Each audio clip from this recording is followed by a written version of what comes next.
Welcome on into the Wolverine.com podcast. Clayton Safey here with Anthony Broom. We are brought to you by our great sponsors, Manscaped. We are also brought to you by the Wolverines Michigan Football Preview Magazine, 160 pages. It ships in July. It prints in about a week and a half, so we're working hard on that.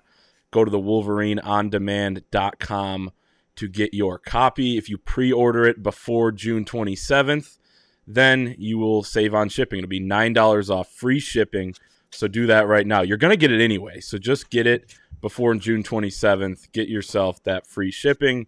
Also, members of the Wolverine.com can also get that for an even more discounted rate, so head to the Wolverine.com message board for that. But enough plugging that. Hope everyone goes and gets it. Anthony and I and the rest of the crew working really hard on the football preview, but let's start with some football talk. We've also been on the road a little bit, getting out. The whole summer satellite camp tour is underway. Michigan with a huge month coming up this weekend, big recruiting visitors.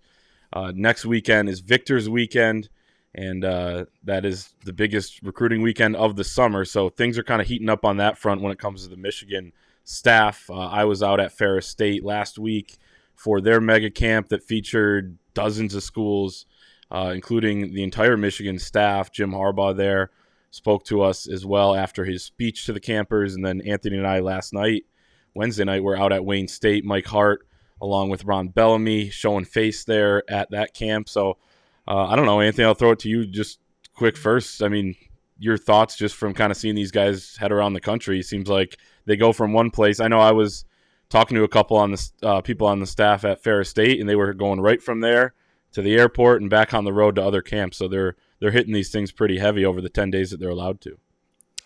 There's not a lot of downtime. Is it like we're not feeling downtime because, like you said, we're working on the football preview and getting out to these camps and making sure we throw another log on the fire on the website to keep things burning over there. So I feel like these guys are stretched pretty thin right now. The feeling is mutual in a different way for us, but these are guys that are putting in the work. They're going across the country. They're shaking hands. They're kissing babies, especially Ron Bellamy. I mean, wherever he goes, he's the mayor. I think he could run for mayor of Detroit and win right now. That's how popular he is down there. So, yeah, I mean, we've seen those guys around. We've seen the players run their camps. And I think my biggest takeaway from this camp circuit has been the players. Now, it comes with the caveat that like some of them you can make money running a football camp now because of name, image, and likeness. But, a takeaway, between, I want to say the two camps I've been at with players, I want to say there's been maybe about 25-ish different players that I've seen out there. And all of these guys, they are engaged. They look like they want to be there. And not to take too much away from it, we're kind of stretching a storyline maybe more than it needs to a certain extent, but I don't know if this had been a thing a couple of years ago, and this isn't naming names, this isn't picking on anyone on the roster. When we go to these, I see a cohesiveness. I see guys that want to be there, that are passionate about playing football. And you see, I think the biggest thing is that, normally when we get to talk to these guys, Clayton, it's in I don't want to say a sterilized situation, but they're standing at a podium and there's a bunch of nerdy media people there, and they're probably bothered by it because there's so much other stuff going on. And when you go watch them coach or you go watch them be part of the camp, you see these guys open up a little bit more. You see them in their element. And I think what we start to see is what Jim Harbaugh sees when he builds this roster. So, yeah, I think that's the biggest takeaway to me so far is that the hardworking staff that they're sending all over the country, I do think that's rubbed off on the players. And I think that the culture is as good of a spot as it's ever been in. Winning helps that, obviously. You're coming off a Big Ten championship. You're coming off the program's first trip to the college football playoff. Things got a little wonky in the winter, but there is a enthusiasm. I'm not trying to be corny here, but there is an enthusiasm about these guys that I think it starts at the top and it bleeds down to the rest of the roster. And it is, to be frank with you, it rubs off on us as well, because it makes me more excited to be around football this year and to cover a team like that. Definitely. And you bring up those player camps. Doing so much, I almost forgot that both of us were also out on Sunday at the Tough camp, which is for a great cause. So started by Adam Shibley, who was Michigan's former linebacker there. Also involved Joel Hornigford, former defensive tackle Jess Spate, I think is the CFO, where they donate the proceeds to these camps to less fortunate youth and get them new uniforms. In doing that, they're also doing a great cause by holding these camps for other youth kids, and they're paying a little bit to be there. And there were about 15 Michigan players there in the 2 sessions. They were there for 4 hours, more than that, eating pizza with the kids afterwards and all that. So it was super cool. And I talked to Cade McNamara after his, after the camp, and he said that, yeah, I mean, the guys that are involved were just hitting up other guys and saying, hey, I need you out here, and what are you doing on Sunday night and all that. And next thing you know, there's 10, 15 of those guys on a Sunday working with 4th graders. And so it was pretty cool to see. You can see some of these guys are going to be future coaches. I think Chris Ballas mentioned that AJ Henning, Mike Morris is another guy like that. Cade McNamara was really eating it up. And to use a Jim Harbaugh term from this spring, a lot of these guys, when you see them out there, they're kind of like kids in a candy store. They just love being around the game. So I totally agree with you there. Also of note from that camp that we went to, and also from talking to Jim Harbaugh last week, is Ronnie Bell's status and how he is coming along. He's, I don't want to speak for him and say 100%, but he is fully cleared to participate in everything this summer, also into the fall for fall camp, obviously. And he said he's feeling good. He said he did not go through that 9 months of rehab to come back and just be the same player. He wants to be even better. Jim Harbaugh said last week that he's from what he's seen, his eye says that Ronnie Bell is going to be even better. And people forget, it was disappointing to lose Ronnie Bell last year. He led Michigan in receiving in 2019 and 2020, which is a rare feat for a guy to do it 2 times in a row, especially when you were a 2-3-star recruit. But he looked like he had another gear last year in that first game against Western Michigan. Had the 76-yard touchdown. He had that sick one-handed grab that got called back from a penalty. He had the punt return, which he ultimately got hurt on. And Anthony, you wrote the story about this as well, that he's not afraid to return punts this year, that he was actually the one that was pushing for that job in fall camp. So everyone that was blaming the staff for, putting him out there and, compromising his health, you got to remember that these guys are competitors. He wanted that job, but not, huge news to have Ronnie Bell feeling good, on track. It's kind of what you expected, but to hear it from him himself, and we got to talk to him for about 10 minutes, I thought was huge. He's going to be a big piece, a guy I think people aren't talking enough about. And the attitude's good too. Not that there was ever concern about that, but it seems like, ACLs aren't what they used to be. Even for the college kids, like I don't want to say it's the equivalent of a nosebleed now, but you can go in and obviously it's a grueling rehab, and it's easy for me to sit here with 2 uninjured knees intact for the most part. Still make some weird noises when I wake up in the morning, but it's neither here nor there. I'm not a Division I athlete, but for those guys, it's pretty routine now. And you can come back better because I think the medical, the tools we have available to us medically allow for that. The rehab stuff is as good as it's ever been. So when Ronnie Bell says that he has a chance to come back better than ever, I believe him. And as far as the punt return thing goes, I think a lot of people are uneasy about, the storyline coming off of that was that it was irresponsible for Michigan to have him returning punts and things like that. And he made it very clear when we talked to him. He's like, I pushed for this. Like, I wanted the job.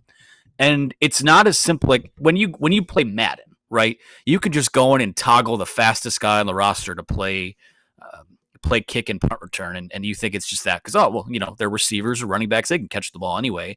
It's not like that in real life. Very rarely is it that simple. So I think you saw the value of, like, Ronnie wasn't just there, like he was legitimately good at it too. And it was pretty telling that when he went down, basically what they had to do was take Caden Kolsar and just throw him back there because they knew he could fair catch it and you wouldn't be hurting yourself in that regard. So listen, in college, like the NFL, they have the guys that are specialized in that role, but college, you see it all the time where your best players are on special teams. And what's the difference between, getting rolled up on strangely on a punt return than if you were, running a slant or running a play down the, like, it's football. It was a freak play. You tend to believe, like, I'm of the belief if a knee was that close to going, maybe it might have gone anyways. I don't know. That I mean, it depends for each guy. But all I know is that last year I watched Jamison Williams, I think, tear up Georgia's defense in the SEC championship game while still playing gunner on special teams. So it's just some of those guys are cut from a different cloth. And I'll say this too, like I don't think I think that AJ Henning with another year is going to be fine for that job. Blake Corum is obviously capable of returning kicks as well. I don't think they need to put Ronnie Bell back out there. And if they don't put him out there, I don't necessarily think it'll be because they're trying to protect him. But if he wants the job and he's the best guy, I think he should be out there because as we've seen, special teams can completely flip a game. So it's good to know that he is open to returning to that. I don't know if that will necessarily be the case, and I don't think it really even has anything to do with him being afraid or the coaching staff being afraid. There are just other guys now that have experience too, and if there's not a discernible drop-off, then yeah, I think you can kind of wrap your head around, okay, well, maybe we don't need to put him back there. I agree, and you're right. Like, once he went down and once they got that figured out with Henning being able to go back there and, was more sure-handed than he apparently was in practice before that, those guys have grown in those roles a little bit more. You don't necessarily need him back there. I think A.J. Henning's actually more of a natural punt returner than Ronnie Bell. And I think he really has the skills for that. I think he could do it for a long time. So we'll see how that plays out. But very encouraging stuff from talking to Ronnie Bell.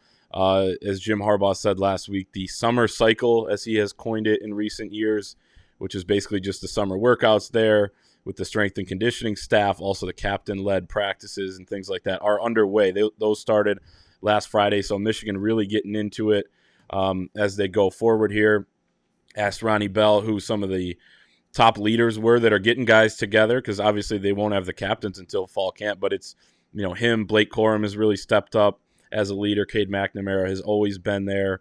Mike Morris on the defensive side of the ball was another guy he named. I can't remember if he named anybody else on defense. But that is they're full steam ahead at this point, and it's crazy. 86 days until Michigan kicks off. Not a math guy, but around, 50-something, 60 days until fall camp starts, which is just crazy to think about. We'll be down at Big Ten Media Days in late July, the 26th and 27th, I believe, and then things start to go from there. Michigan also will be having their tour of Michigan, their trip around the state in late July there, and they'll be traveling in luxury down to Indianapolis for Big Ten Media Days while we'll be hitting the road, of course. But it's going to get real soon, I think, and that's exciting for Michigan. A lot of anticipation for this season, and putting together the Football Preview magazine, another shameless plug. It gets you excited about what Michigan has at just about every position.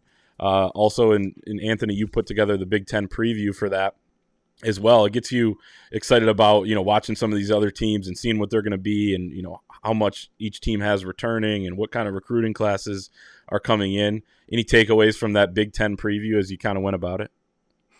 Yeah, actually just submitted that. I believe it was either late Tuesday night or on Wednesday morning. And no spoiler alert, I'm not sharing what it looks like, but I've seen the page proof of it now. It was sent back to me, and man, it looks great. It's so little inside baseball in this whole process. Like, we pretty much type all this stuff out in a Word document or a Google Doc, so it's just black words on a white page. And to see it transform from that into a full color 4-page with pictures thing, it is so cool, and it's a lot of work. And to be frank with you, we are all stretched pretty thin right now, and we're all pretty exhausted from it.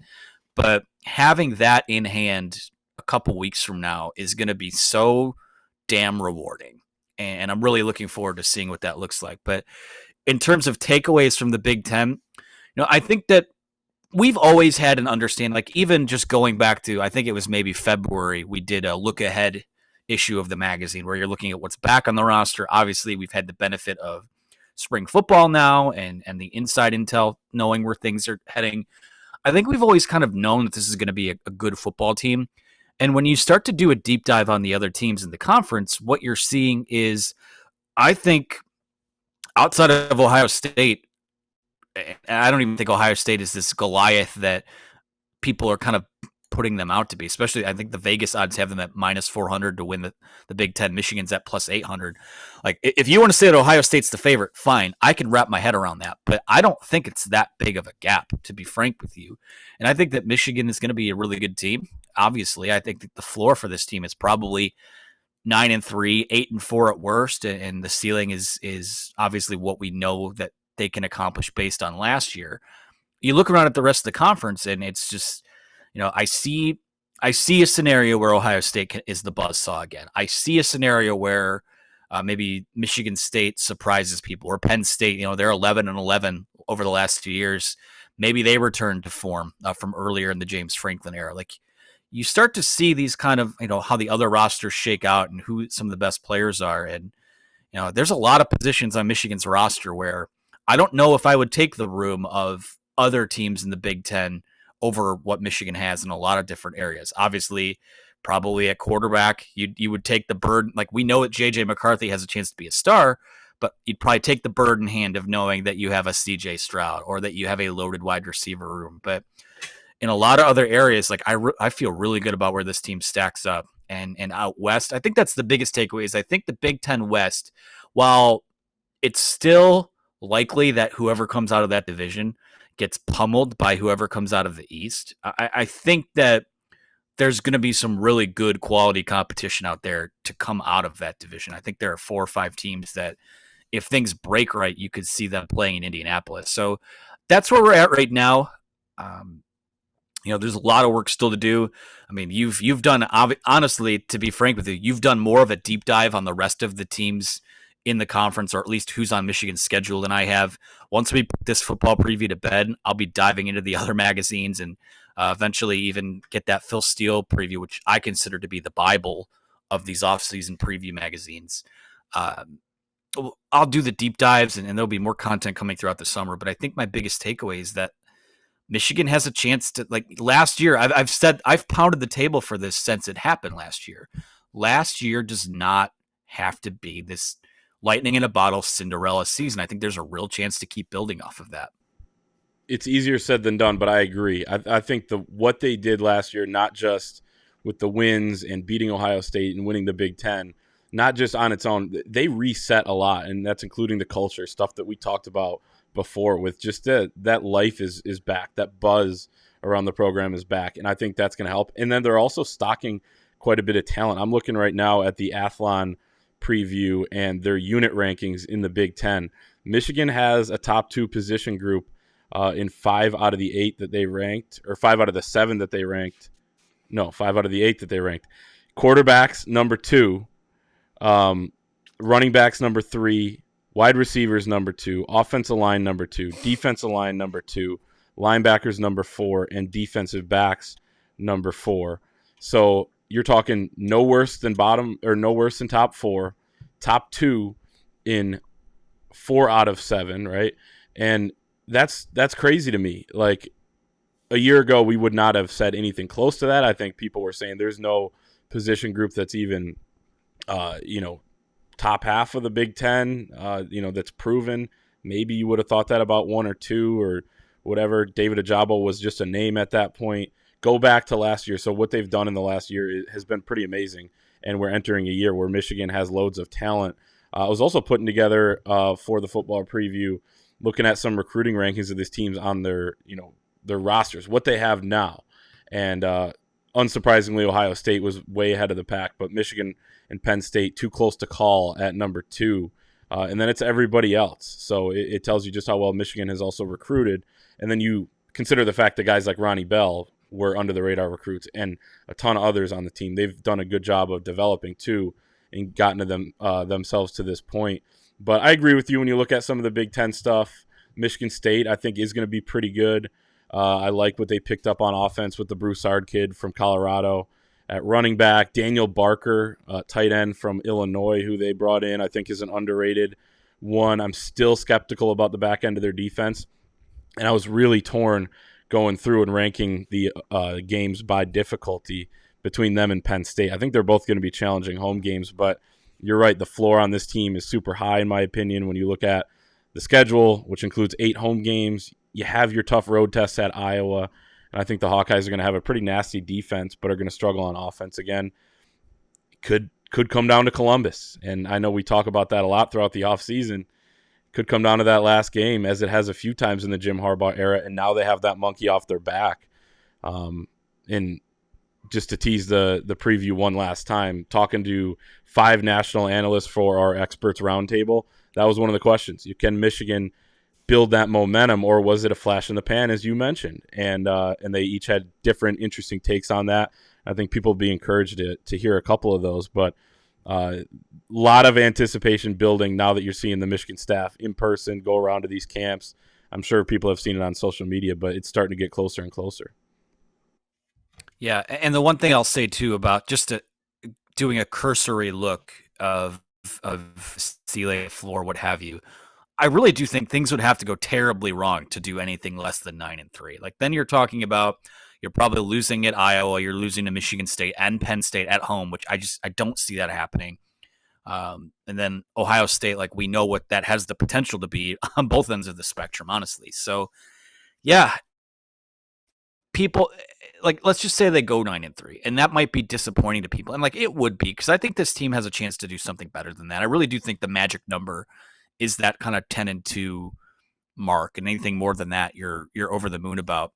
It's still somewhat similar to last year in that whatever happens this year, you're gonna have so many contributors back for next year's team. I mean, still could have both quarterbacks this time next year, which seems unlikely. It feels like someone's walking in some sort of scenario. I like what they have defensively. I think from a defensive front perspective, I think that they're getting bigger and more athletic than they've been there in a while. Certainly you don't have to worry about the fullback playing defensive tackle on the goal line anymore.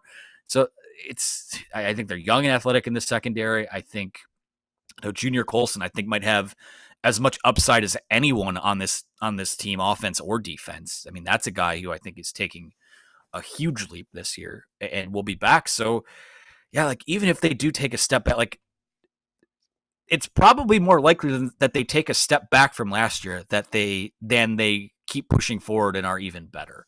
But that said, like you're still building towards something. I really do think this is going to be a really good football team and could absolutely win the Big Ten, could absolutely go back to the playoff. But I really do think 2023 and 2024, they're probably going to be even better than this year. And that is, there's a lot of things that can happen between now and then. Like we didn't expect, 2019 wasn't great, but we obviously didn't expect the drop off that came after that. And we didn't expect the resurgence that came after that.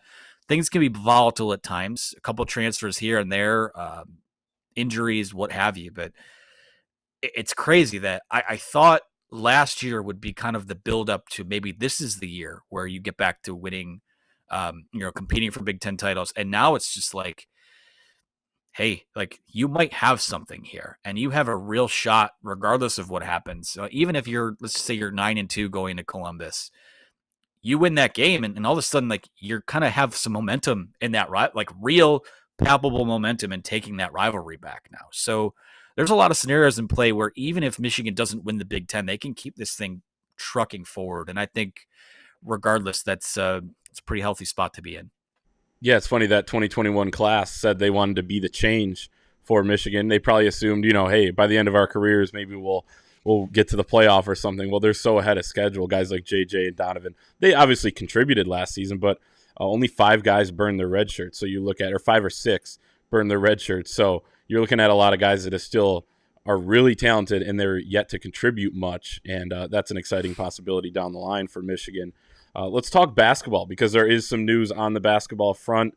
The transfer portal, and Anthony and I were talking before we hit record that this thing's just going to be a 365-day deal with the basketball offseason. What was it, early last week? Michigan lost Musa Diabate and Caleb Houston to the NBA draft officially, and they had a transfer target on campus this week. Before we talk about that real quick, let's get to Manscaped, our great sponsor. We have a Manscaped product alert. You asked for it, and they listened. Our friends at Manscaped just brought back the Ultra Smooth package. It's time to stop, drop, and order this premium shaving kit. Everyone knows by now that the Lawnmower 4.0 is the best electric shave for your balls. But if you're looking for a closer shave to go bare down there, then the Ultra Smooth package is the perfect set. It's time to shave that bush of yours and get right to the roots with a discount just for you. Get 20% off and free shipping at manscaped.com with the code 20GOBLUE. That's 20GOBLUE at manscaped.com. Again, 20% off and free shipping. If you want more info on the Ultra Smooth package, you can go to the website, but it's a specialized groin shaving kit to help you buff, protect, and smooth your most sensitive areas. It's a crop shaver razor, crop exfoliator, and crop gel. You get all of that with the whole package there. So you no longer have to borrow your lady's razor for that precise trim. So go get that Manscaped product right now. Manscaped.com, 20GOBLUE is the promo code. Anthony, Joey Baker from Duke was on campus this week, as first reported by our Chris Ballas, and Michigan continuing to hit the portal here. 2 open scholarship spots. Joey Baker would be more of a role player. Was hurt at the end of last season, can shoot the ball a little bit, not the greatest athlete. Concerns about defense are still there for me, even if Michigan picks him up, but I think it'd be solid considering you have 2 open spots. And then there are other possibilities as well. I know you wrote about this today, pulling up your article here, but off the top of my head, Emmanuel Acott from Boise State, also an option. Pete Nance, I think, would be kind of the pipe dream at this point for Michigan out of Northwestern, who could just step right into that front court and be an immediate impact guy. I think it'd be a good situation for him, but he's got some options as well. And then there's the guy, the hot button issue, Amani Bates. Would he be an option for Michigan? We're hearing that is a possibility if they still have some room here at the end of this whole thing. And I think he's probably waiting out. I mean, I just speculating here, but there's probably a reason why he hasn't chosen a school yet. So you just put together that article, so people should go check that out. But where are you, how are you feeling on the transfer portal end of things for Michigan?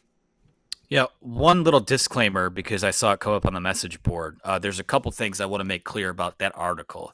One, someone asked, well, why would you cut it off at only 6 guys deep for the lineup? That's not what I was doing. I was kind of cutting it off where the transfer guys would slide in. So, and I didn't, the other thing, well, I guess it's 3 disclaimers. The second is that the scenarios in play are just more something to chew on. It's not based on intel. It's just something to talk about, generate discussion. That's what we do here in the dog days of summer as we wait news on where this transfer portal is going. 3, someone asked me if, based on how I laid things out, if it meant that Joey Baker wasn't a take. I think that if Michigan adds, if Joey Baker comes to Michigan, I think that is tacking on to some sort of any move. I think that if they're bringing in Joey Baker, it probably means they're going to bring in 2 guys. I don't see Joey Baker just being the only addition that Michigan would make. They're still in it for Manuel Acott, Jacob Grandison, Pete Nance. Yep, I forgot to mention Grandison. Yep, yeah, that's all good. And by the way, Grandison is visiting Duke today, and that the belief with that is that if the 2 sides really kind of make a push to consummate that deal, that's probably where he's heading. But I think that he might be a guy that is either at or near the top of Michigan's list there. I'm kind of trailing Pete Nance. There's been contact there. We'll see what happens. I still think that there's a chance Michigan got on him a little too late based on just the timeline. And that's where it kind of hurt that those guys took their decisions right to the end of the line there. But yeah, I think if it's just Joey Baker, I think the chances of it just being Joey Baker are low. I think there's a chance they could just take one guy, like if it's an Acott or a Nance or a Grandison, like we said. Joey Baker to me would just, he's kind of like maybe your 8th or 9th guy off the bench, and I don't know if that necessarily makes the team a whole lot better. It might make it better over, other guys that might play 10, 12 minutes a game, but I think the best fit for Baker in this scenario might be where you bring in an Amani Bates, which we think is still on the table. I still feel like it's unlikely, but the longer this thing lingers, I wonder, given that there is some volatility with bringing in Bates, the reason that I would kind of put those 2 together as a package duo is that you can't just bring in Amani Bates and then if something happens where it goes sideways and he gets hurt, decides, you know what, screw this, I'm going to prepare for the draft.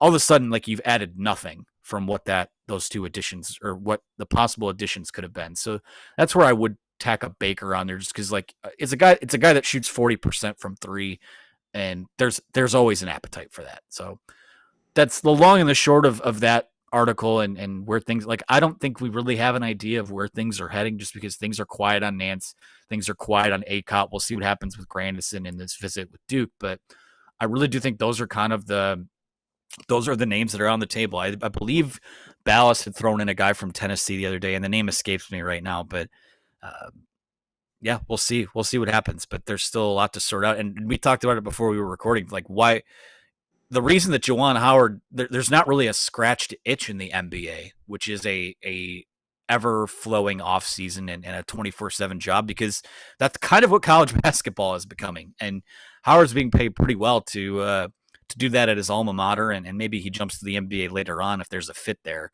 But right now, I think things being what they are, it's working out for everyone. So yeah, and details on the Lakers' interest in him came out this week a little bit more. Details from Mark Stein, who said that he heard Juwan Howard was the Lakers' top choice. Now they have their guy, and that whole process is over. But it just shows you how much interest Juwan Howard was receiving and how much interest that he turned down. And I think it speaks a lot to how much he enjoys being at Michigan, how much he wants to coach not only his sons, but the rest of the guys on the roster and some guys that are in the transfer portal now, potentially. He will be coaching them, again, potentially. Grandison, to me, it'll be interesting to see how that Duke visit goes, but I really like him. I think he would be a really good piece for this team. He would add that shooting element. He shot 41% from three last year. He's also pretty strong. He's a really good defender. I think Michigan needs that. I don't hate this roster. I think it has potential, especially with Hunter Dickinson there, but I think there's a real concern about defense on this team. If you go up and down just real quick, the projected starting five at this point, you're looking at Jalen Llewellyn, who's transferring up from the Ivy League. You look at Kobe Buffkin, who really needs to get in the weight room this offseason and is, but needs to become a better defender. Potentially Jet Howard at the three. He's going to be a true freshman. You look at Terrence Williams. He talked a lot about, I think it was last month in an interview, how much better he needs to get on defense.